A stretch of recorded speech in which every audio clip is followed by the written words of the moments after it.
Hey guys, this is very interesting question. A farmer has 17 sheep, all but 9 run away. How many sheep are left? So step 1, understand the phrase. The tricky part is the phrase all but 9, right?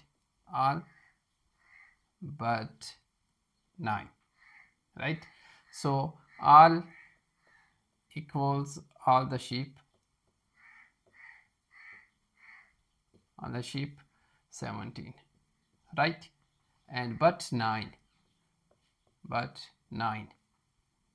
equals except 9, except 9. Okay, so all but 9 ran away means all sheep ran away except 9.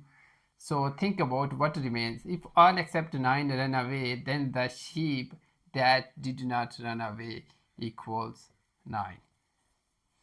That did not run away equals 9. So final answer, 9 sheep are left.